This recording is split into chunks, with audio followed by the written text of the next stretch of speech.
गुरुर्विष्णु गुरुर्देवो महेश्वरः गुरु साक्षात् परम ब्रह्म तस्मै श्री गुरवे नमः। अज्ञानतिमिरान्धस्य ज्ञानाञ्जनशलाकया चक्षुरुन्मीलितं येन तस्मै श्री गुरवे नमः। महात्म्य में एक श्लोक आया है, धर्मं भजस्व सततम त्यजलोक धर्मान सेवस्व साधु पुरुषान जय काम तृष्णा। तो इसका उच्चारण हम केवल इसलिए किए कि धर्मम भजस्व सततम ये तो कह रहे हैं, और फिर कहते हैं त्यजलोक धर्मान। तो लोक धर्म में और उस धर्म में कौन सा अंतर है? लोक धर्मों को कह रहे हैं कि छोड़ दो, और उस धर्म को सततम धर्मम, तो हम उसका धर्म का विशेषण सत्यम को बना देते हैं। सततम धर्मम माने जो विस्तार के सहित व्याप्ति के सहित जो धर्म है उसका आश्रयण करो। तो विस्तार या व्याप्ति का मतलब क्या है कि जो न काल से परिक्षीण होता है और न देश से परिक्षीण होता है, वो धर्म जो सनातन है।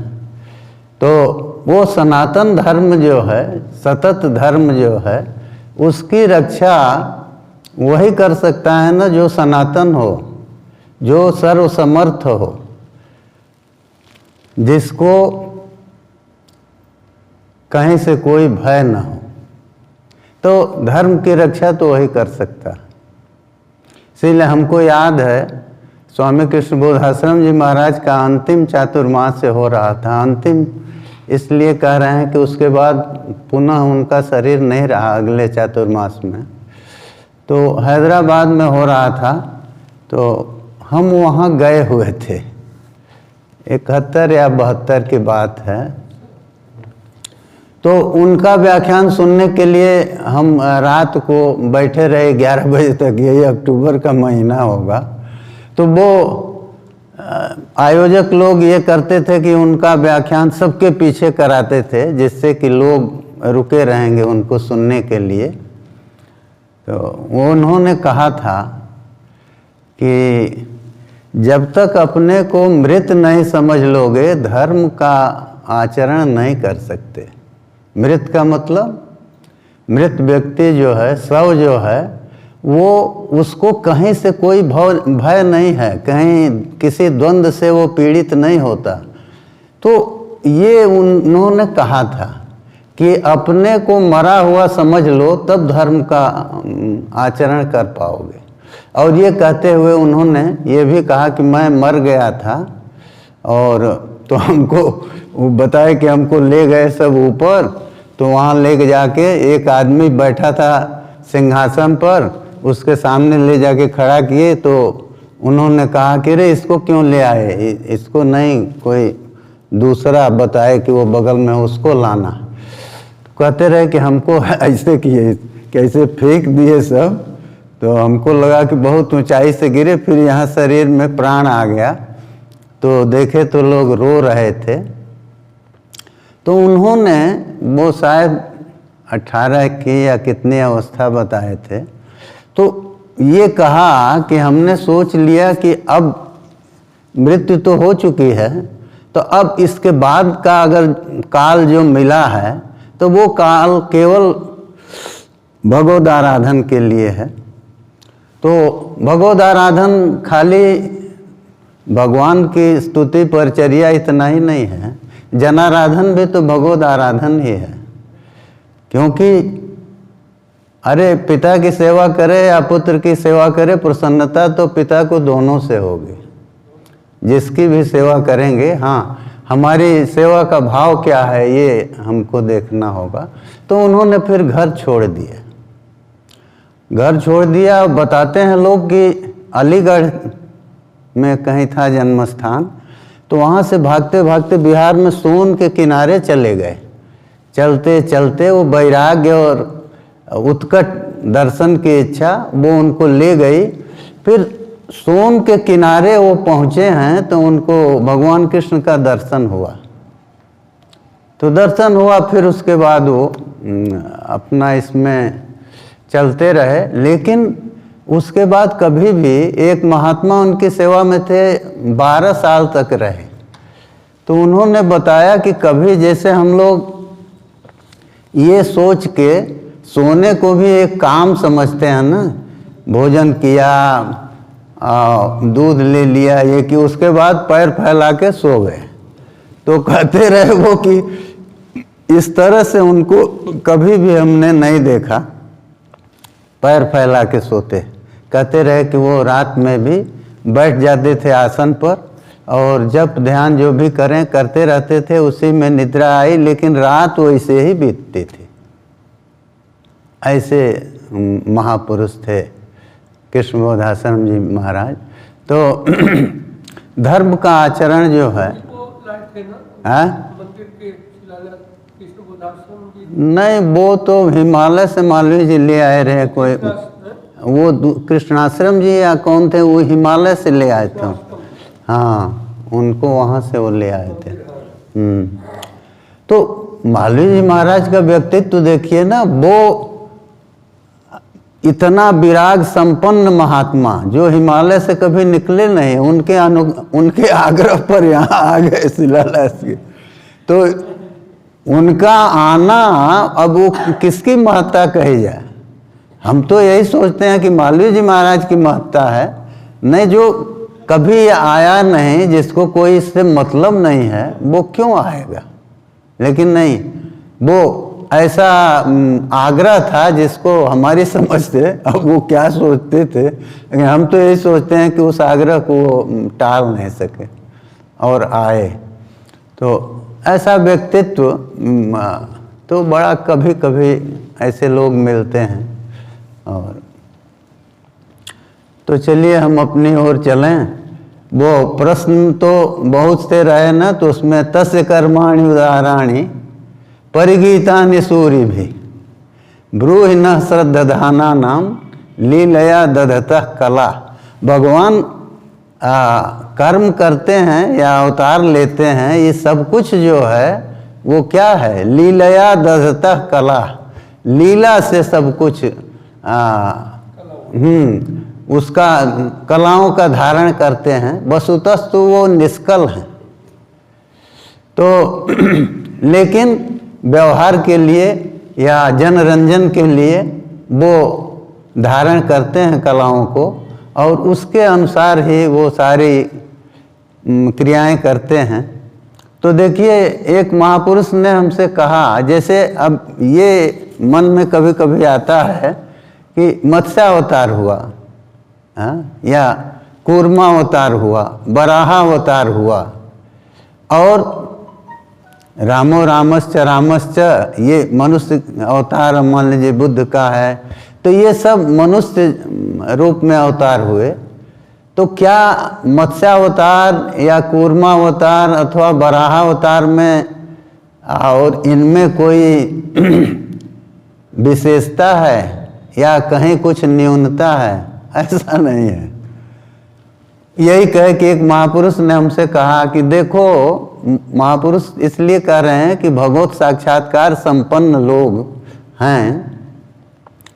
हमको जीवन में ऐसे 4-5 लोगों का तो कम से कम संपर्क हुआ है बहुत अच्छी तरह से, जिनको भगवान का साक्षात्कार हुआ है। तो वो उन लोगों की बातें सुनने से ये भी है ना, देखिए इसीलिए ये दिया है, वो जो श्लोक बोले उसमें लिखा है ना, सेवस्व साधु पुरुषान जहि काम तृष्णा। माने साधु पुरुष का सेवन भी अगर काम तृष्णा है तो वो व्यर्थ हो जाएगा। सूरज का अपराध थोड़े है कि वो हमको धूप नहीं मिल रही है, हमारा अपराध है कि हम अपने को इस छाया के बाहर नहीं निकाल रहे हैं। तो उसी तरह से महापुरुष जो हैं वो तो हमेशा उपदेश देते रहते हैं। अग्नि हमेशा वो उष्णता को बिखेरती रहती है, लेकिन अब हम अगर उससे दूर हैं तो हमको वो उष्णता नहीं मिलेगी। तो इसीलिए सबके साथ आत्म कृपा भी जरूरी है अध्यात्म में आने के लिए। हम कहते हैं भगवान का अनुग्रह हो। अरे भगवान का अनुग्रह इससे बड़ा क्या होगा? मनुष्य शरीर मिला, सद्बुद्धि मिली और इतने विद्वानों का संपर्क संसर्ग मिला, अब क्या चाहिए?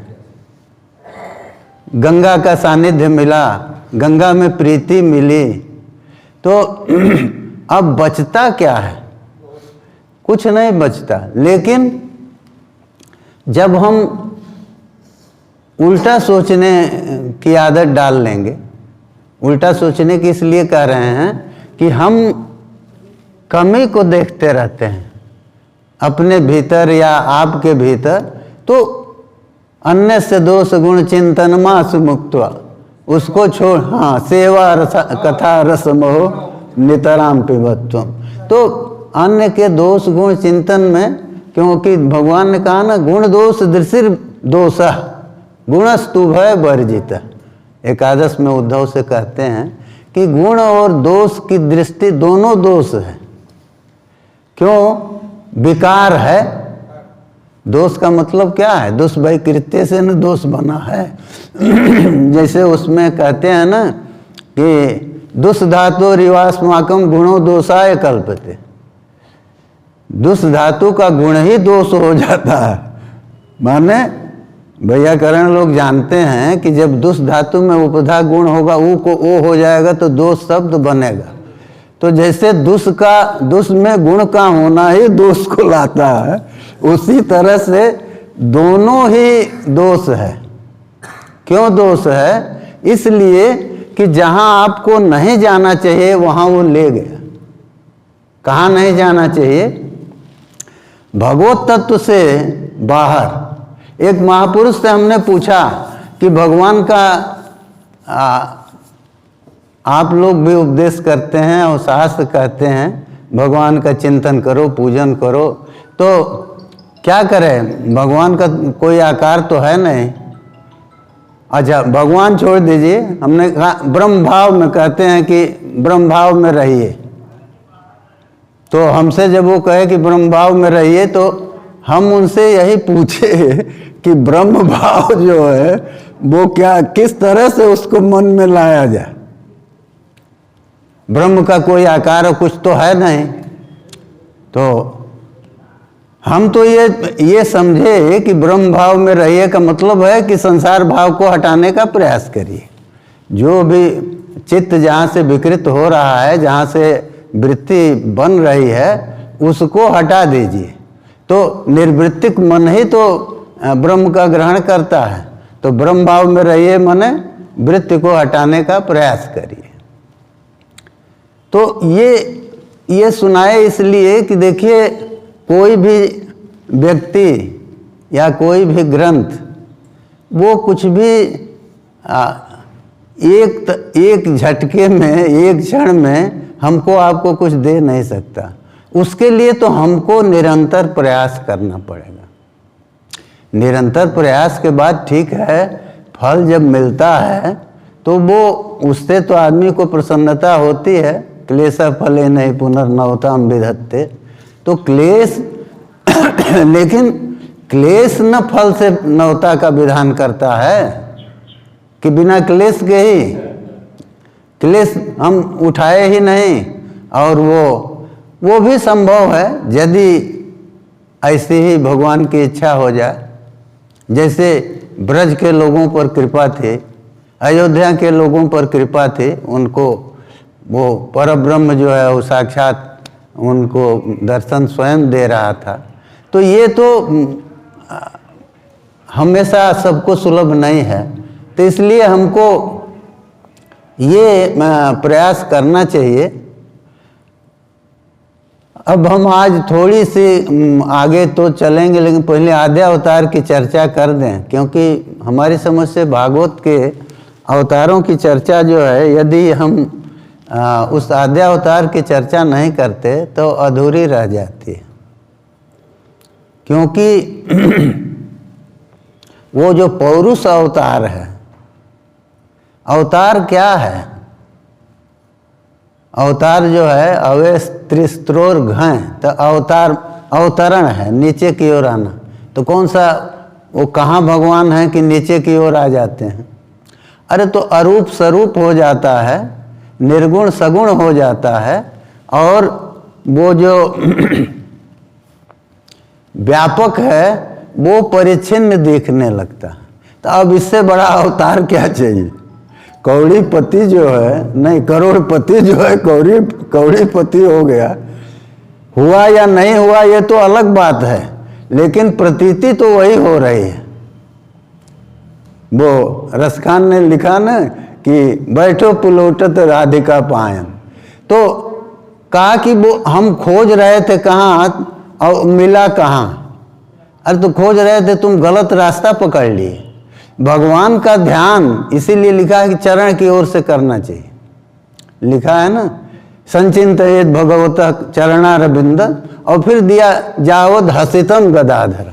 तो हास तक जो है वो वहाँ तक चिंतन करे, ये दिया। अच्छा क्यों करे? तो देखिए मन को स्थैर्य कब मिलेगा? हास में मधुरिमा है, उसमें वो रस है जो मन की वृत्तियों को जड़ीभूत करता है। तो भगवान के हास तक का चिंतन इसीलिए दिया कि चरण से लेकर के और ऊपर तक का चिंतन करे नीचे से।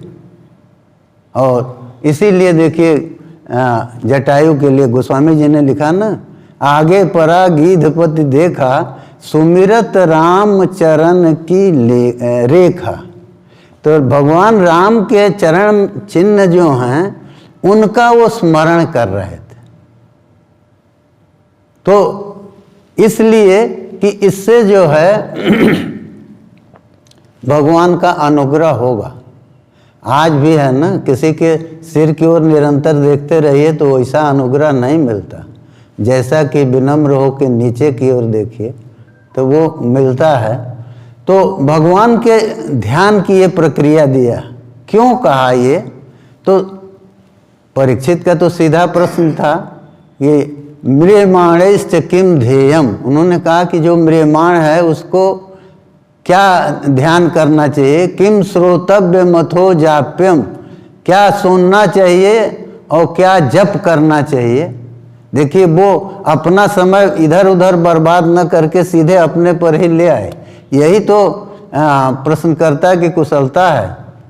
वो समय उनके पास है नहीं, इसलिए तुरंत यही कहे म्रियमाणश्च किम ध्येयम, किम श्रोतव्यम, क्या सुनना चाहिए उसको, अथो जाप्यम, अथवा क्या जाप करना चाहिए। तो पर सुखदेव जी ने कहा श्रोतव्यादीनि राजेंद्र नृणाम संति सहस्रशः। कहा हे राजन, सुनने के लिए आदि शब्द लगाया। श्रोतव्य मंतव्य जो कुछ कहो तो बहुत सा है। श्रोतव्यादीनि राजेंद्र नृणाम संति सहस्रशः। कब तक?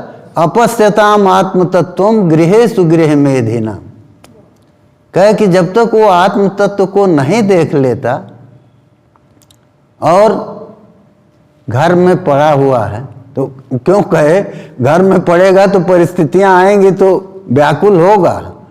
तो व्याकुल जब होगा तो वो कुछ चिंतन करेगा या कहीं कुछ उससे हटने का, शांति का उपाय खोजेगा।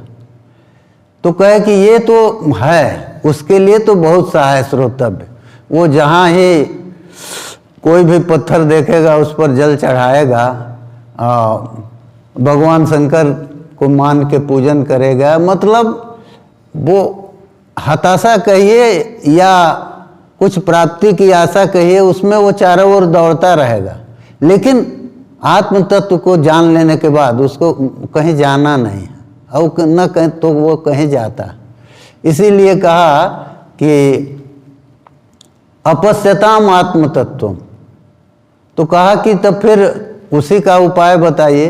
अरे जब यही है कि हम समय तो उनके पास है नहीं, तो उनका मतलब था कि जब आत्म तत्व को जाने बिना ये जिज्ञासा खत्म नहीं होगी तो मतलब क्या है?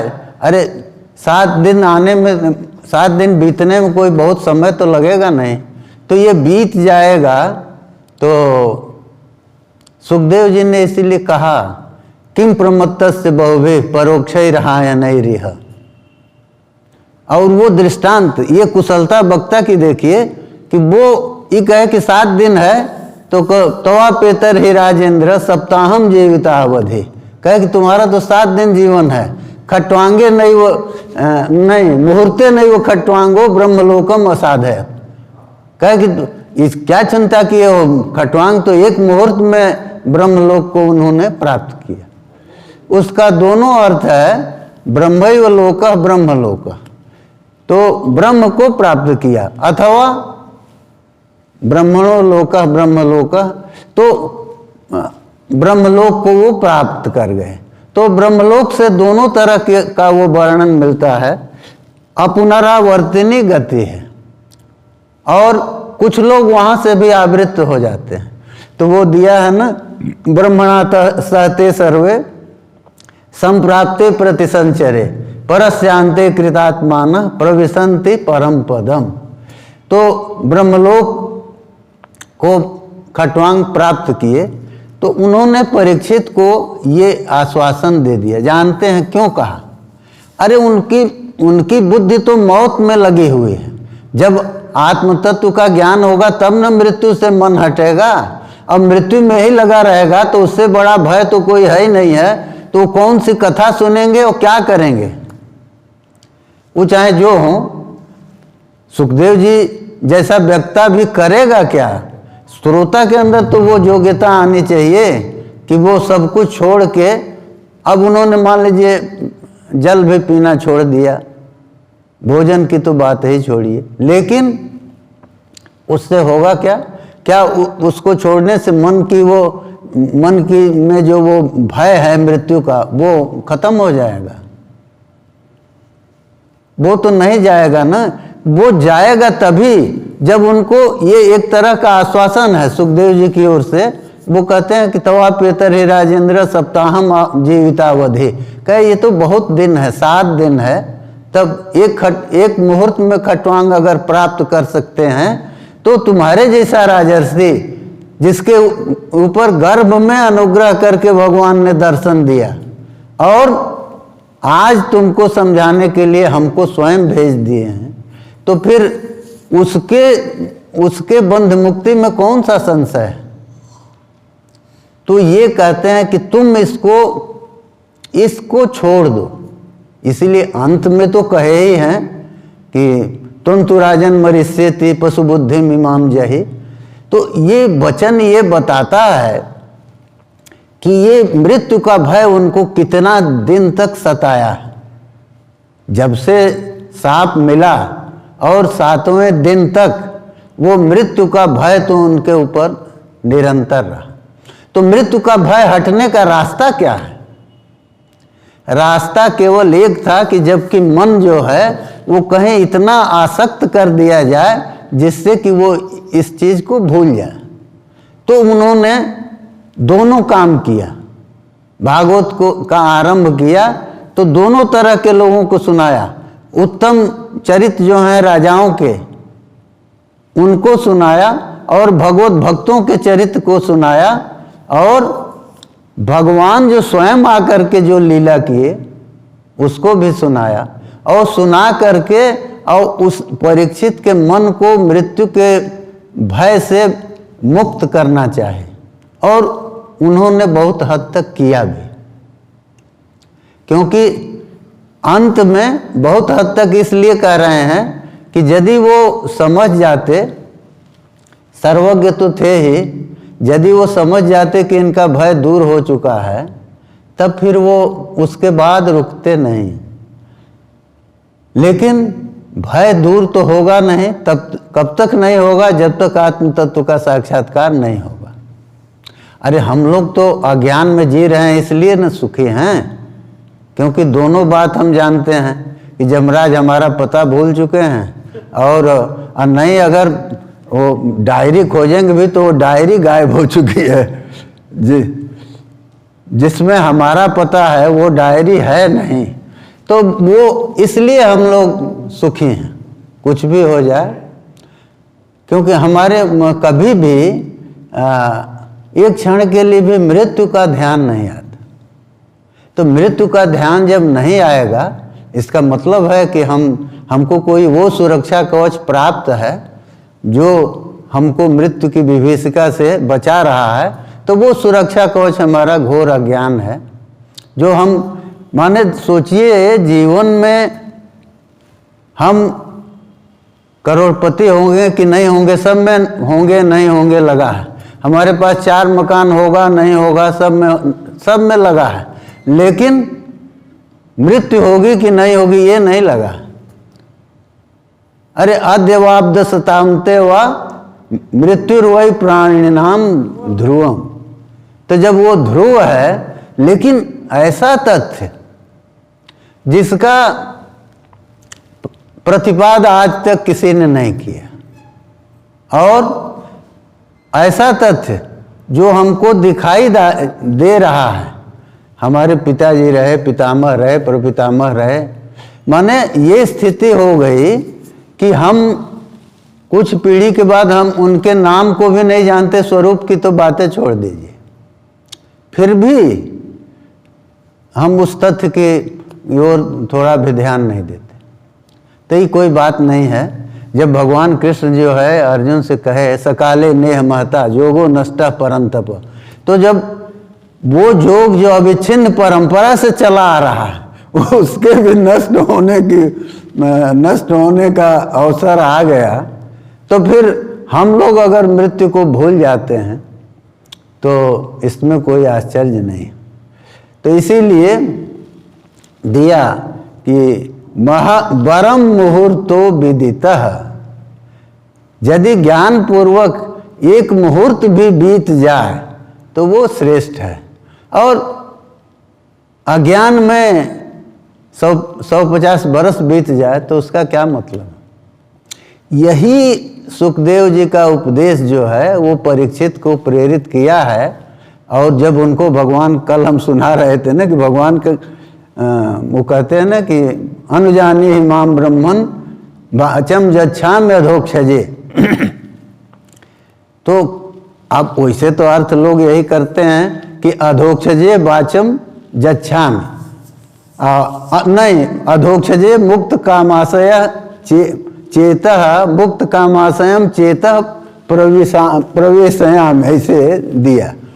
प्रवेश से विसर्जन असून, ये कहते हैं कि हम अधोक्षज में भगवान में अपने चित्त को प्रवेश करा के, कहा प्रवेश तुम्हारे चित्त का कहाँ से होगा, वहाँ बहुत पाबंदी है, जब तक कोई भी वासना है कुछ भी है तब तक वो चित्त वहाँ जा नहीं सकता। तो कहे कि नहीं हमारा चित्त जो है मुक्त कामाशय है, इसलिए हम इसको भगवान में लगा के अतः विसर्जन में सुन।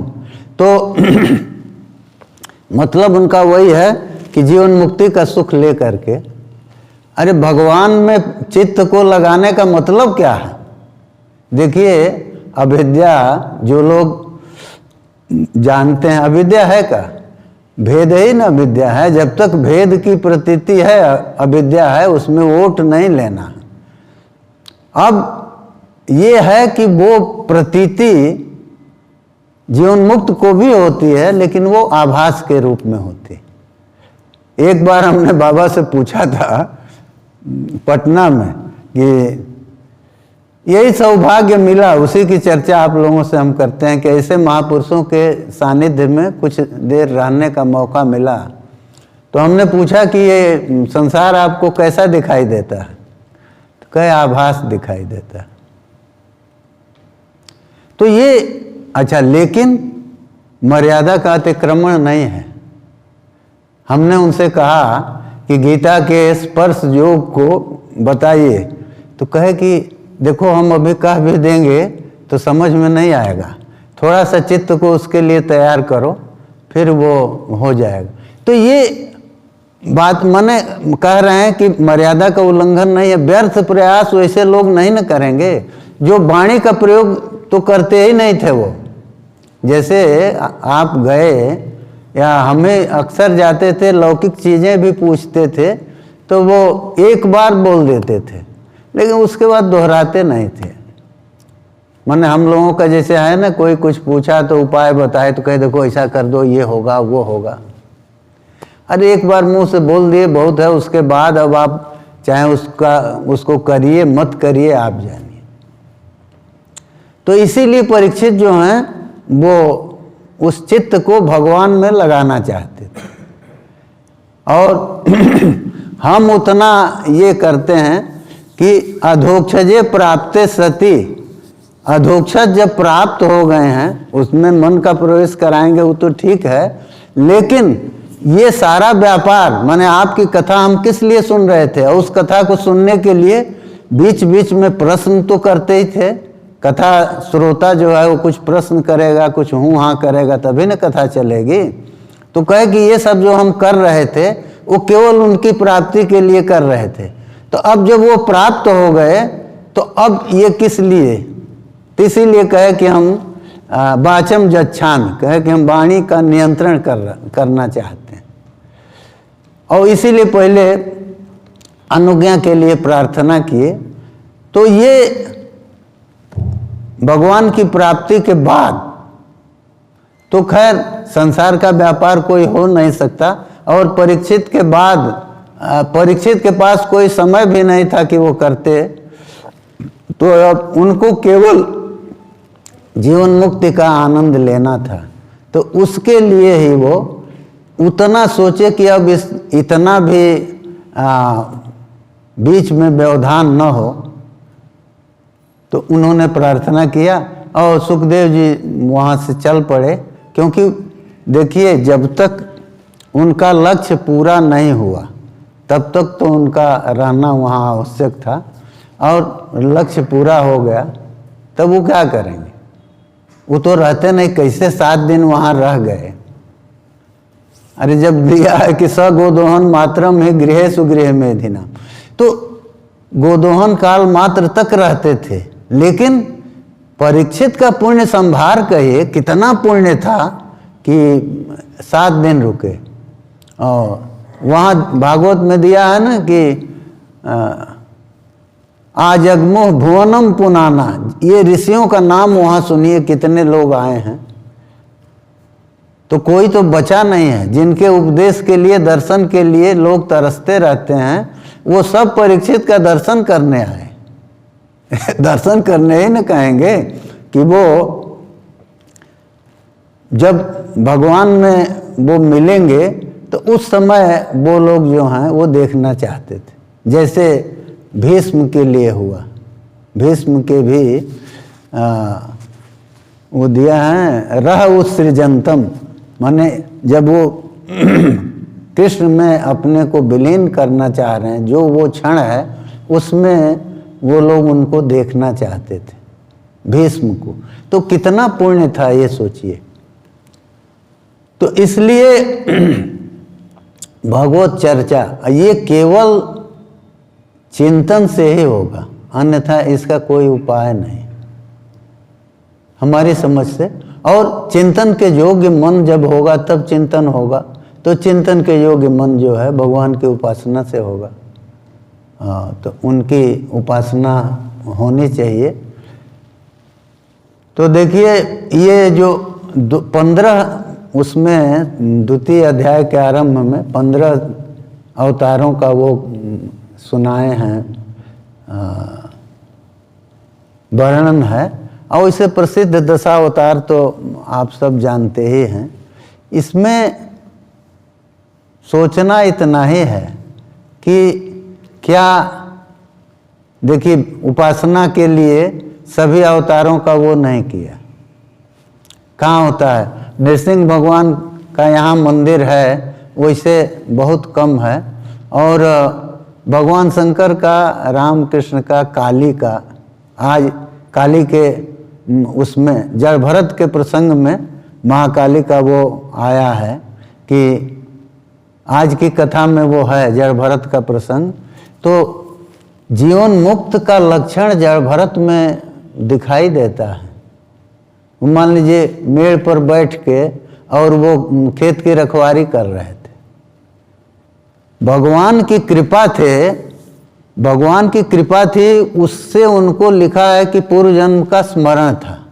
तो पूर्व जन्म का स्मरण था तो वो जानते थे कि संग से क्या नुकसान हुआ, मृग शरीर को प्राप्त किए, तो संग का दोष जानने के कारण इस जन्म में जब पिता उनको यज्ञ ब्राह्मण के यहाँ उत्पन्न हुए थे और वो जुड़वा रूप में उत्पन्न हुए थे, एक कन्या थी एक ये थे, तो इनका जो है वो भरत नाम रखे और आगे वो तो जड़चर्या के कारण जड़ भरत हो गए, माने जड़वत आचरण के कारण जड़ भरत कहलाए। तो भरत का काली के सामने जब उनका चरित्र देखिए, महाकाली के सामने ले आते हैं लोग और पशु की बलि देने के लिए, तो उनको सोचे कि यही हृष्ट पुष्ट हैं, इन्हीं को वो क्या है आदमी घूम रहे थे उसके जिसको बलि देना था, तो वो सब इन्हीं को देख के ले आए। लेकिन वहाँ का पूरा प्रसंग आप पढ़ जाइए, जड़ भरत आने के बाद न हाथ न कोई उनके उसमें माने दैन्य नहीं है और कुछ नहीं है, जैसे पहले थे वैसे ही हैं और महाकाली के सामने आके खड़े हो जाते हैं। नमस्कार नहीं किया, नमस्कार कैसे करेंगे, वो तो सब जगह अपना ही स्वरूप देख रहे हैं, तो अपने को कोई नमस्कार नहीं करता। तो उसी तरह से जड़ भरत जो हैं वो महाकाली के सामने आके और चुपचाप खड़े हो गए। और ये सब जो हैं वो जब मारने चले हैं तो महाकाली फिर प्रकट हुई हैं और उन्होंने उनका वध करके और जड़ भरत को उससे मुक्त किया। लेकिन उसके बाद भी वो वैसे ही हैं और मुस्कुराते हुए वहाँ से चले गए। तो ज्ञान का नाटन और ज्ञान का होना दोनों अलग अलग चीज़ें। ज्ञान जब हो जाएगा तो वो भेद बुद्धि, ज्ञान का होना माने भेद बुद्धि का मिटना और संपूर्ण संशयों का, वो जो श्रुति कहती है ना, भिद्यते हृदय ग्रंथि छिद्यन्ते सर्व संशया और क्षीयन्ते चास्य कर्माणि तस्मिन् दृष्टे एवात्मनीश्वरे। तो श्रुति ने तो ये कह दिया आत्मन ईश्वरे दृष्टे सति, आत्मा से अतिरिक्त ईश्वर नहीं है। इसीलिए शंकराचार्य जी कहते हैं कि नहीं जीवो नाम ईश्वर स्वरूपात व्यतिरिक्त कश्चन अस्ति, वो यहाँ तक कर दिए। तो खैर, तो आत्मा को जब ईश्वर के रूप में, नियंता के रूप में, अरे होता क्या है, तत्व तो एक ही है, लेकिन जब उसको हम, जब तक हमारी भेद बुद्धि है तब तक नाना रूपों में देख रहे हैं। जड़ भरत ने उस चर्या को छोड़ दिया, वो निरंतर उसी में लगे रहते थे, इसलिए वो भेद दृष्टि उनकी मिट गई है। तो जड़ भरत के चरित्र में हमको रघुगण को जो उन्होंने उपदेश दिया है वो बड़ा अच्छा लगता है, तो वो आपको सुनाते हैं थोड़ा। और उसके पहले तो मान लीजिए ध्रुव की कथा है और ये मैत्रेय और विदुर का संवाद है और कर्दम का जो है और कपिल का उपदेश है। तो वो तो बहुत बड़ा, वो बहुत मार्मिक है। तो कपिल ने, लोग एक सज्जन हमसे पूछ रहे थे कि क्या करें, कोई मिल नहीं रहा है, माँ को सुनाना है भागवत। तो हम कहे अगर तुम समर्थ हो बाँच के माता जी को सुना दो।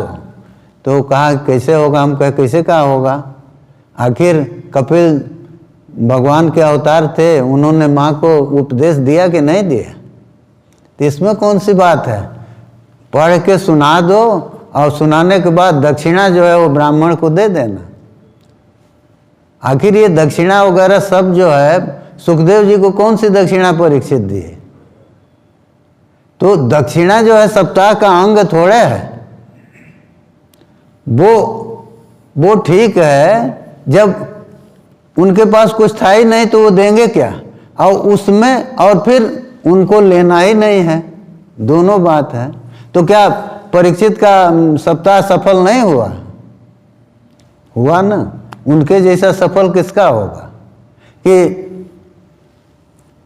सुखदेव जी के सामने ही उनको जो है भगवान की प्राप्ति हो गई। वो अभी बैठे हैं वहाँ, तो बैठे हैं माने वक्ता जब तक है व्यासासन पर तब तक कथा चल रही है, ये मानना होगा ना।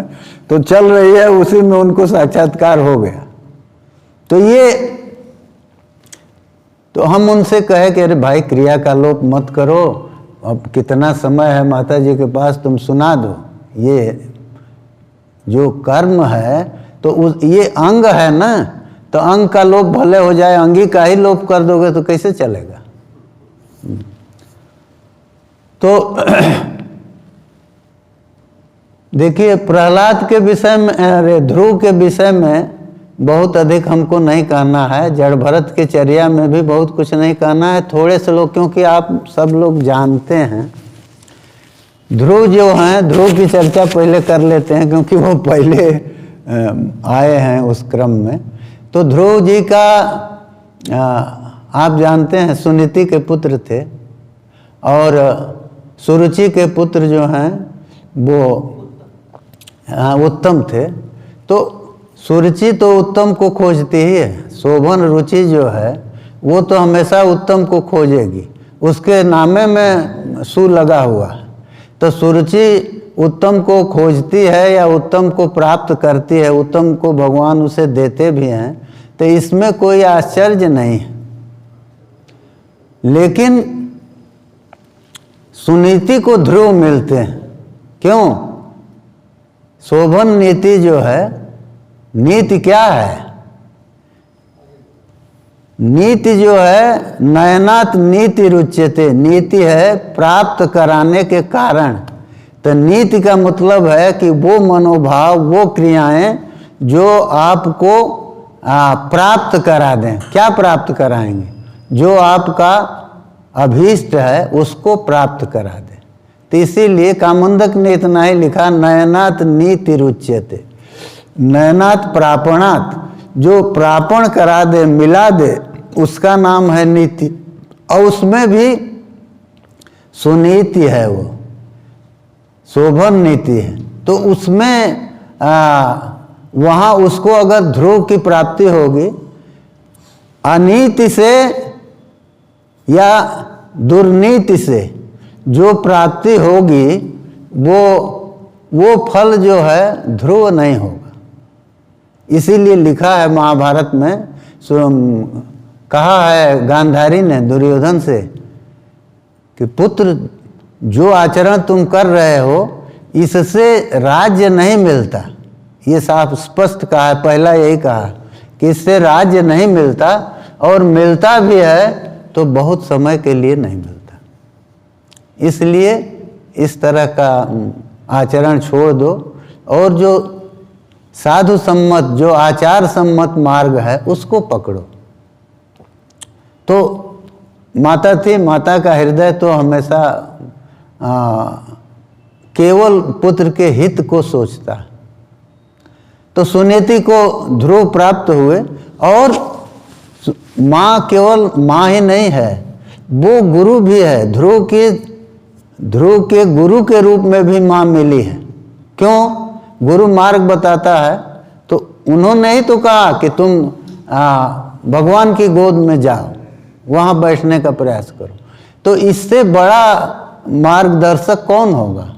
तो सुनीति जो है वो गुरु भी हैं उनके, और इसीलिए गुरु की आज्ञा का उसने उल्लंघन नहीं किया। नारद जी समझाते रहे, नारद जी ने मंत्र का उपदेश किया, ठीक है, लेकिन पहले तो वो लौटाते रहे और ये समझाते रहे कि वन में जो है हिंस्र जंतु हैं, ये है वो है, तुम लौट जा। लेकिन नहीं, वो नहीं माने।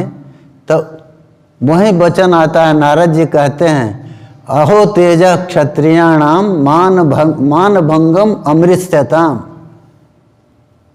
उनको आश्चर्य होता है, कहते हैं कि क्षत्रिय का तेज जो कि मान भंग को सहन नहीं कर सकता। तो अहो तेज क्षत्रियाणाम मान भंगम अमृतस्यताम, वो 5 वर्ष की उम्र में ही वो छात्र तेज जो है वो कितना प्रदीप्त है, सोचिए। तो एक तो ये है, और दूसरा आज्ञा हो चुकी है माँ की, तो माता की आज्ञा के बाद उससे बड़ा कोई तो है नहीं इस धरती पर, नहीं है। इसीलिए लिखा है कि वो वाल्मीकि रामायण में आया है ना, भगवान लक्ष्मण जी जब कहने लगे कि आप जो हैं, आपका अभिषेक हो, हम धनुष लेके तैयार हैं, देखें कौन इसमें विघ्न डालता है। तो भगवान राम कहते हैं कि देव गंधर्व गोलोकान देव गंधर्व गोलोकान पितृलोकांस तथा परान प्राप्नुवन्ति महात्मानः माता पितृपरायणा। ये वचन है भगवान राम का। कहते हैं कि लक्ष्मण देखो, देवलोक, गोलोक, गंधर्व लोक और पितृलोक और तथा परान, और कहे कि और भी जो दूसरे लोक हैं वो सब के सब माता पितृपरायण लोग पा जाते हैं। माता पितृपरायण का क्या अर्थ हुआ कि माता और पिता ही जिसके लिए श्रेष्ठ आयन है, श्रेष्ठ गंतव्य हैं, इसके अलावा वो किसी चीज को नहीं समझता। तो ये आज्ञा, ये भगवान ने लक्ष्मण से कहा, तो कहा कि बताओ पिताजी की आज्ञा का उल्लंघन हम कैसे कर सकते हैं। और उन्होंने तो उसके बाद लक्ष्मण के मन का भाव भी शांत हो जाए इसलिए कहे अहम ही वचनाद राज्ञा विषयमपि पावके। कहे कि लक्ष्मण देखो, तो वन को जाने को कह रहे हैं, हमको तो आज्ञा हो जाए तो हम अग्नि में प्रवेश कर जाए। अहम ही वचनाद राज्ञा विषयमपि पावके। तो दोनों बातें बता दिए। कहे कि देखो पुत्र तो है ही हैं, प्रजा भी हैं, तो प्रजा जो है वो राजा की आज्ञा का उसको पूरी तरह से पालन करना चाहिए। तो हमको अगर ये भी आज्ञा होती है कि हम अग्नि में प्रवेश करें तो हम वो भी करेंगे। ये कहे इसलिए कि लक्ष्मण जी का मनोभाव शांत हो जाए। क्यों कि उनके कहने से वो रुक तो जाते, लेकिन भीतर की बेचैनी जो है वो शांत होना जरूरी था। तो इसलिए उन्होंने कहा कि हम तो अग्नि में प्रवेश कर जाएंगे। तो लक्ष्मण जी को ये समझ में आ गया कि अब यहाँ जो है और कोई उपाय नहीं है, तो अनुगमन की तैयारी करनी चाहिए। तो उन्होंने किया। तो इसलिए माता की आज्ञा ध्रुव को हुई। और हम तो यहाँ तक कहते हैं कि शायद ध्रुव असफल भी हो जाते अगर माता जो है अपने मन से उस तरह की आज्ञा न दी होती।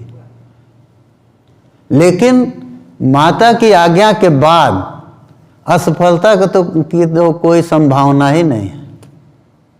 अब वो तो मान लीजिए अपने उत्साह में जा रहे हैं, लेकिन माता की उस तरह की आज्ञा के बाद प्रवृत्त हुआ पुत्र जो है अपने उद्देश्य में असफल हो जाए तो शास्त्र का प्रामाण्य नहीं रह जाएगा। क्योंकि लिखा है यह लोके मातृभक्त्या, इस लोक में सुख आदमी को मिलता है मातृभक्ति से। तो यह लोके मातृभक्त्या और पितृभक्त्या तो मध्यम, और पितृभक्ति से मध्यम लोक मिलते हैं। और गुरु भक्त्या परान लोकान जयत्येव न संशय, गुरु की भक्ति से अन्य लोगों का भी वो जय करता है।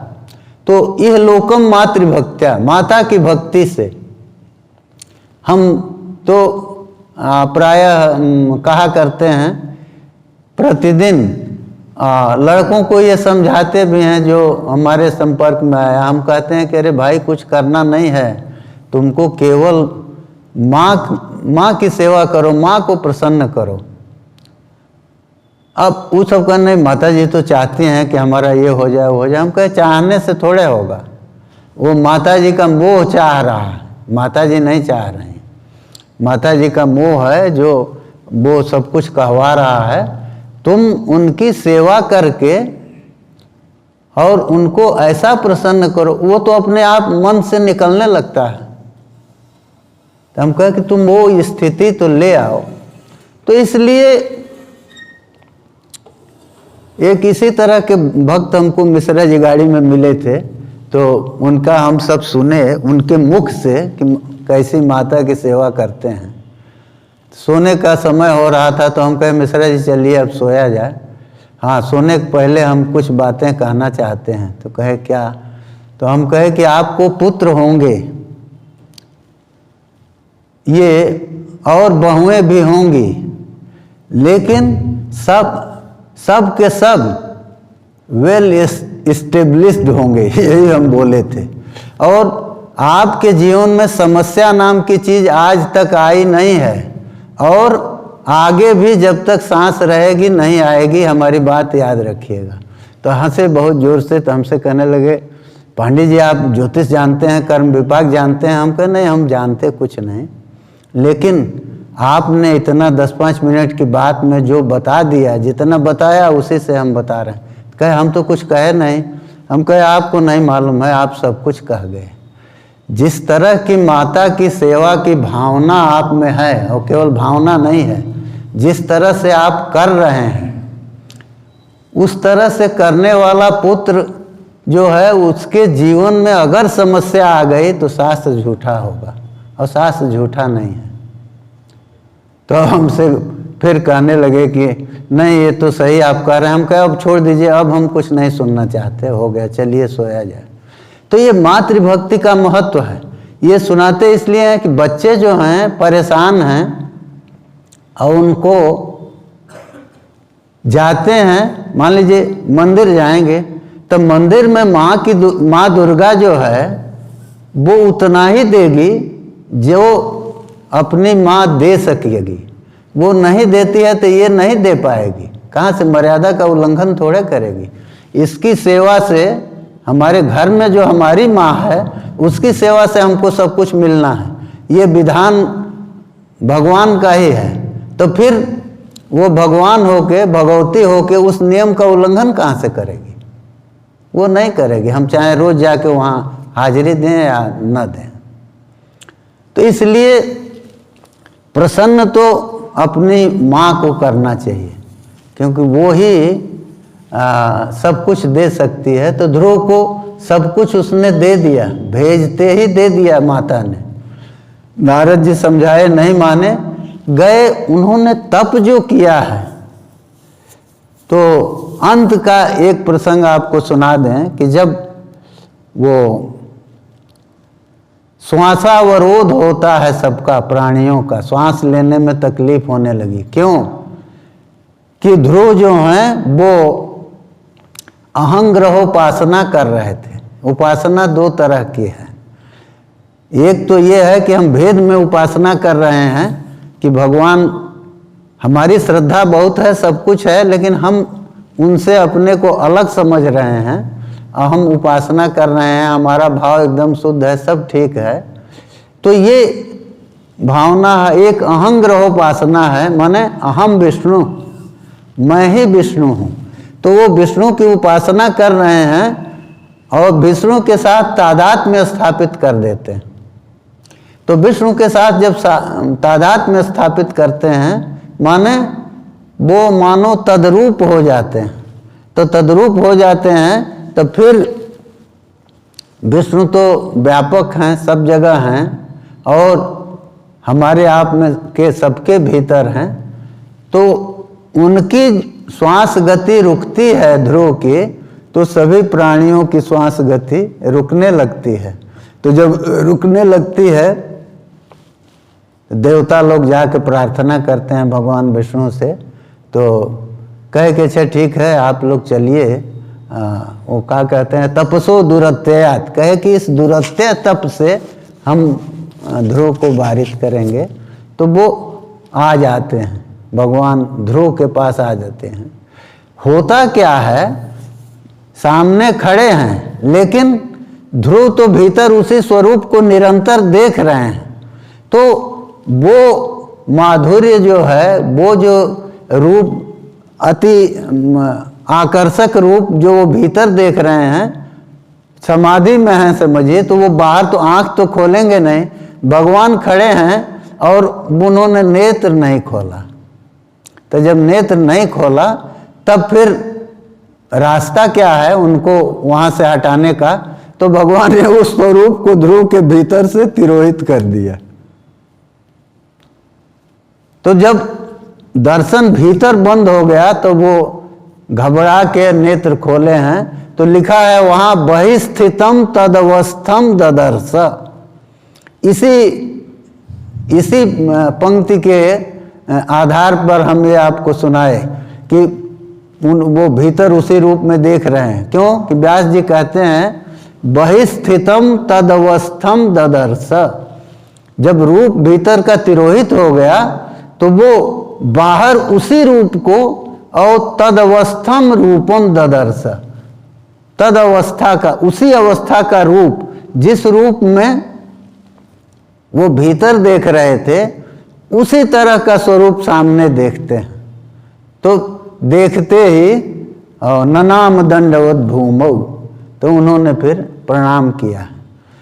प्रणाम तो किया है, लेकिन बालक है, अभी तो 5 साल का बालक, स्फुट वाणी भी नहीं आई है, और ध्रुव के मन में स्तुति की इच्छा होती है।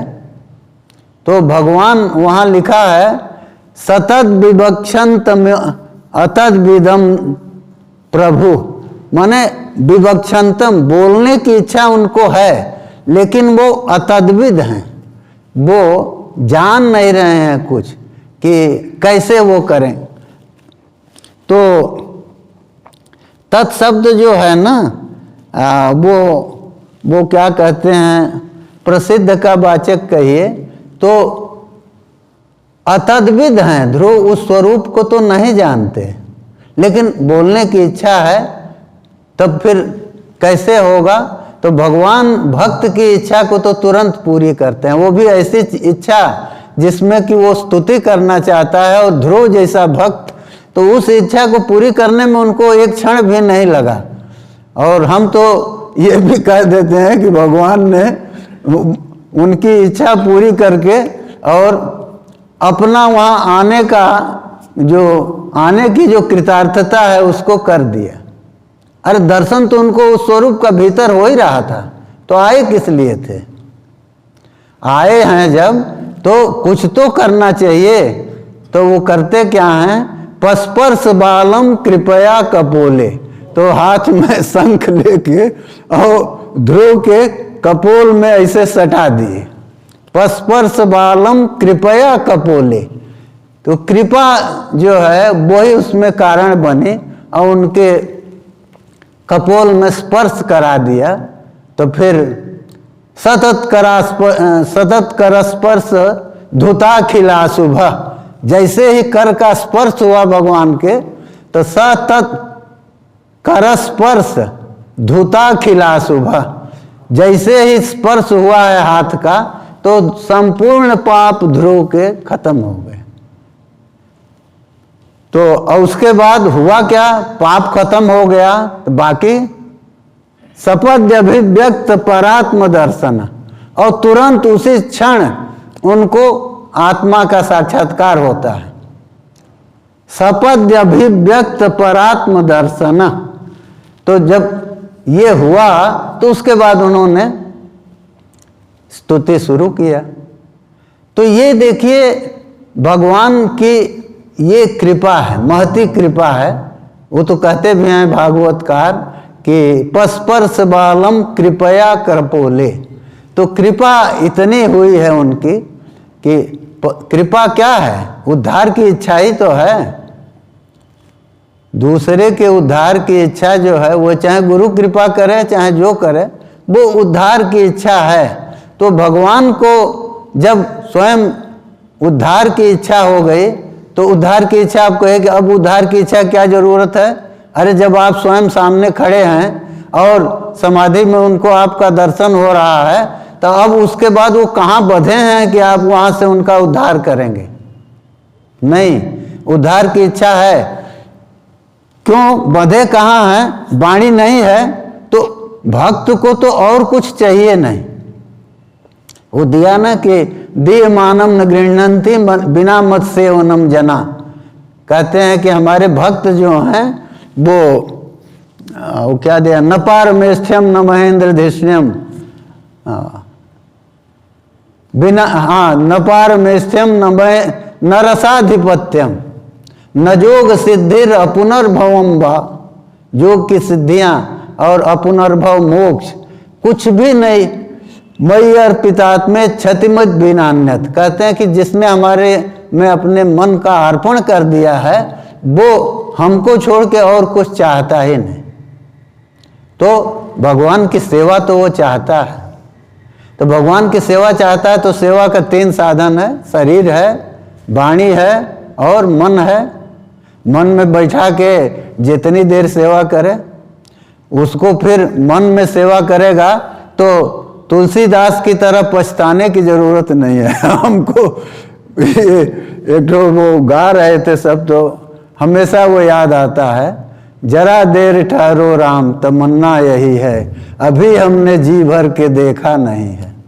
तो वो तुलसीदास जी को तो अफसोस रह गया, लेकिन ध्रुव को नहीं है। वो तो समाधि में उसी स्वरूप का दर्शन कर रहे हैं। और उतना ही नहीं है, भगवान ने जब ये, अरे हम तो अपराधे कहेंगे, ये अपराध किया उन्होंने, अरे भगवत स्वरूप को तिरोहित किया, तो ये क्या अपराध नहीं है? आपको जो है भगवान से मिलाने का प्रयास करना चाहिए।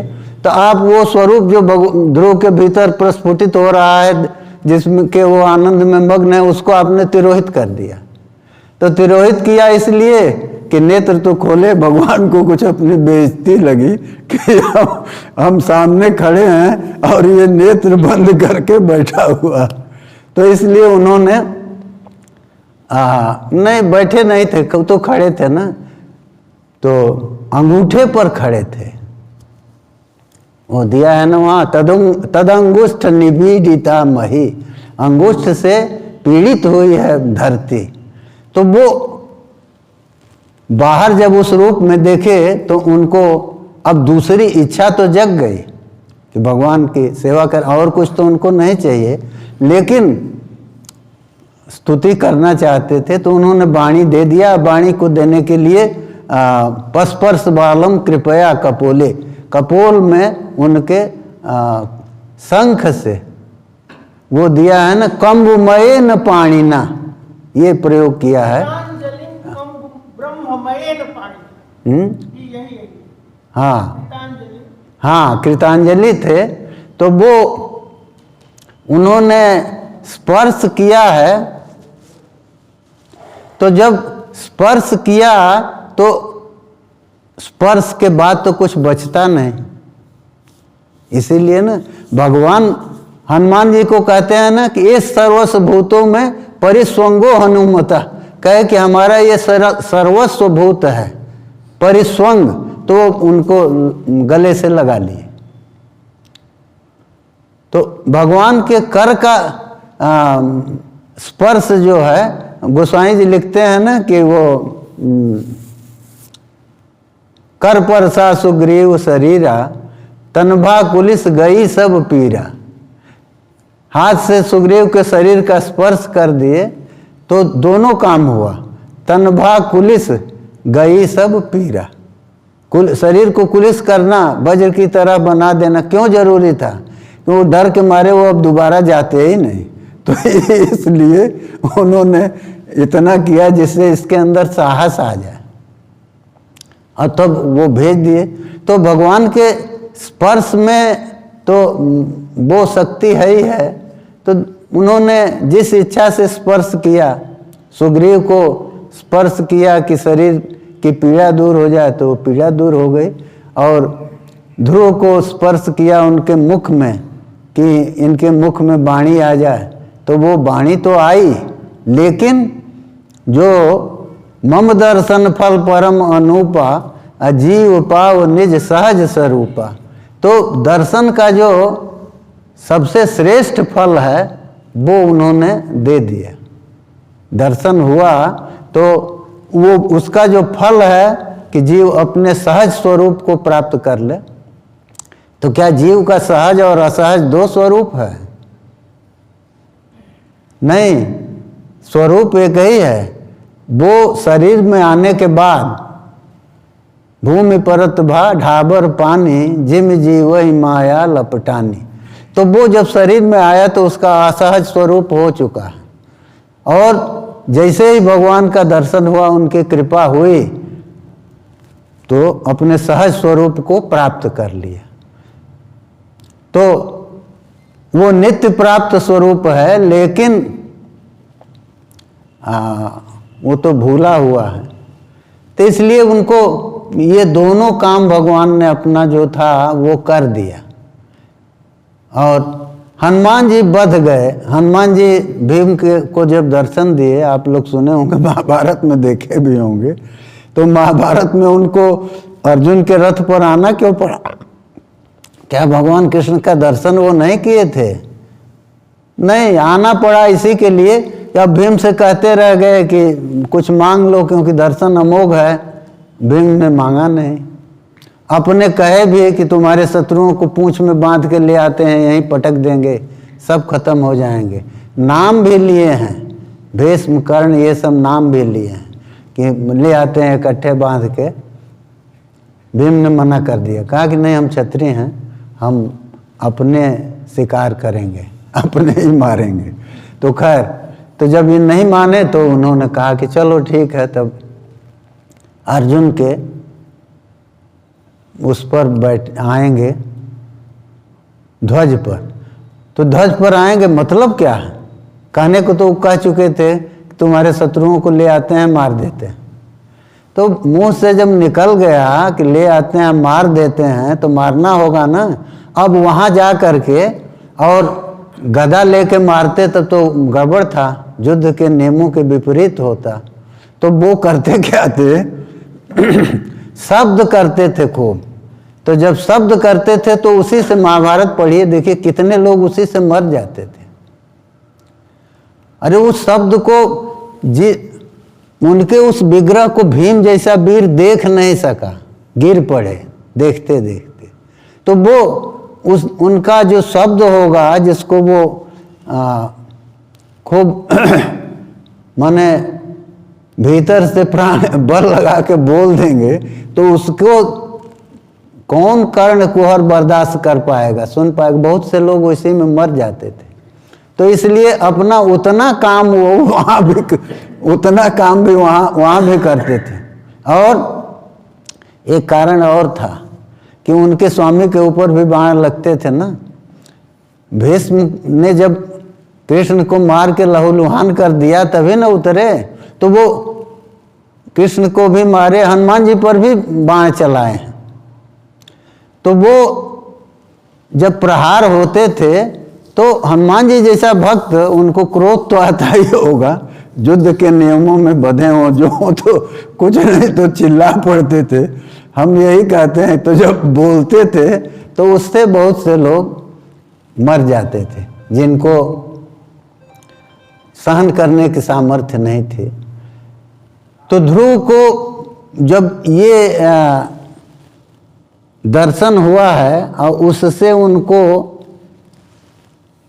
ये भी हुआ है, क्या नाम है, आत्म साक्षात्कार हुआ। तो अब सोचिए ये क्यों? यदि वही दर्शन अंतिम था, उसके बाद कोई कोटि नहीं है, तो फिर क्यों सपद अभिव्यक्त परात्म दर्शन ये कहने की क्या जरूरत थी?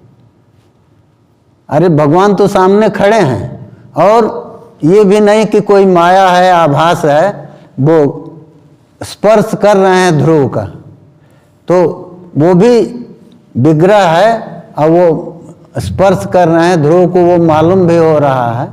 तो यदि उतना ही सब कुछ है तो उसके बाद जो है सपद्य अभिव्यक्त परात्म दर्शन, ये क्यों कहे व्यास जी? नहीं, उतना ही सब कुछ नहीं है। अंतिम कोटि तो वही है जिसको भगवान अपने दर्शन से दिलाते हैं। इसीलिए भगवान ने वो दोनों काम कर दिया। लेकिन वो जो लिखा है ना कि अदृढ़म च हतं ज्ञानम हतम यज्ञम अश्रोत्रियम, तो अदृढ़ ज्ञान जो है वो नष्ट हो जाता है। नष्ट हो जाता है का मतलब क्या है? जैसे उत्तम को जब यक्षों ने मारा है, इनके भाई को, तो ये एकदम क्रोध में आकर के पूरा यक्ष वंश का विध्वंस करने के लिए वहाँ चले गए हैं और बहुत क्रोध में आकर के युद्ध कर रहे हैं। तो अब वो युद्ध जो है ये सोचने की बात है कि क्या भगवान राम की तरह बिना क्रोध आए ही कर रहे हैं अथवा क्रोध में कर रहे हैं। तो वहाँ का जो वर्णन है उसको पढ़िए तो आपको स्पष्ट लगेगा कि अति तीव्र क्रोध में है ध्रुव। तो अति तीव्र क्रोध में है तो वो क्रोध हुआ क्यों? भाई के मरण से। तो भाई के मरण से ऐसा क्रोध हुआ, इसका मतलब भाई है, इसको इन सबों ने मारा है, ये सब बुद्धि तो बनी हुई है। तो भगवान ने जो गीता में कहा शक्नोति है वजह सोढ़ुम प्राक शरीर विमोक्षणात् काम क्रोधोद्भवम बेगम सयुक्त ससुखी नरः। तो देखिए शरीर काम क्रोध जो हैं उनकी दो स्थिति है, एक तो मन में आ गए और फिर दूसरी कोटि है कि वो शरीर पर उनका असर आ गया। तो प्राक शरीर विमोक्षणात् का दोनों अर्थ है कि शरीर विमोक्षण के पहले माने मृत्यु के पहले। और एक महात्मा कहते थे कि नहीं, इसका अर्थ जो है ये भी करना चाहिए कि प्राक शरीर विमोक्षणात् माने शरीरे विमोक्षणम, शरीर विमोक्षणम, शरीर में उसका प्रभाव, ये अर्थ करिए कि मन में आ गया और वो दिया ना कि क्रोधम दहंत कीर्तिनो ननुरोष दृष्टिया कामम दहंत कीर्तिनो ननुरोष दृष्टिया क्रोधम दहंत मपिते न दहंत अजस्रम। भागवत का ये श्लोक है कि काम जो है वो तो क्रोध से नष्ट हो जाता है, दब जाता है। क्रोध आ गया आपको, लेकिन क्रोधम दहंत मपिते न दहंत अजस्रम, लेकिन क्रोध जो निरंतर हमको जला रहा है उसको हम नहीं जला पाते। इसीलिए वो एक महात्मा कहते हैं कि कोपे ही यदि प्रीतिस्ते कोपे कोपः कथम नहीं। यदि क्रोध में से ही आपको प्रेम है, हमेशा क्रोध करते हैं तो इसका मतलब आपको क्रोध से प्रेम है। तो कोपे ही यदि प्रीतिस्ते कोपे कोपः कथम नहीं। तो कोप के ऊपर कोप क्यों नहीं करते हैं, क्रोध के ऊपर क्रोध क्यों नहीं करते, जिससे कि क्रोध ना हो। तो ये ध्रुव के अंदर देखा गया। तो हमको अर्जुन का वो प्रसंग याद आ जाता है जब वो कहते हैं वहाँ, जब लौटे हैं वहाँ से द्वारिका से सबको ले करके, तो वो कहते हैं कि गीतम भगवत, वहाँ व्यास जी ने कहा है गीतम भगवता जत्तत् ज्ञानम संग्राम मूर्धनि काल कर्म तमोरुद्धम। भगवान ने जो गीता का उपदेश दिया था अर्जुन को, तो वहाँ तो बोले, उनके पूछने पर उन्होंने कहा नष्टो मोह स्मृतिर्लब्धा त्वत्प्रसादान मयाच्युत, ये तो कहे। लेकिन यहाँ कहते हैं भागवतकार काल कर्म तमोरुद्धम, काल कर्म और तम अज्ञान, उससे जो है वो रुद्ध हो गया, आवृत हुआ। तो गीतम भगवता जत्तत् ज्ञानम संग्राम मूर्धनि काल कर्म तमोरुद्धम। और वो देते हैं कि अब ये जो शोक हुआ, तम माने अज्ञान, तो अज्ञान से रुद्ध है तो दूर कैसे होता हो? ये जो अहम भाव था कि हमारे जैसा रथी कोई नहीं है, वो कहते हैं ना कि अमुनैव करेण कलेवरेण प्राप्तस्त्रिभुवनम महदासनार्धम। कहते हैं कि हम युधिष्ठिर को सब सुना रहे हैं कि हम इसी कलेवर से, इसी शरीर से स्वर्ग में गए और इंद्र के साथ आधे आसन पर हम बैठे। इतना माने हमारा पुण्य था, या हम ये सब कुछ कैसे था?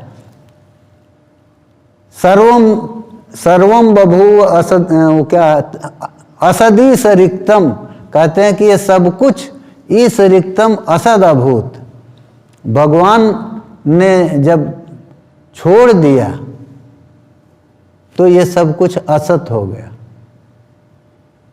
और कहते हैं कि हम गोपैर असद भिरबले व विनिर्जितोस्मि, कहते हैं कि हम गोप जो हैं, जो असत हैं, उन्होंने हमको उसी तरह से जीत लिया जैसे किसी स्त्री को अनायास कोई जीत ले युद्ध में। तो कहेगी ये हमारी स्थिति हुई, अर्जुन कहते हैं। तो ये अहम जो है, अहम को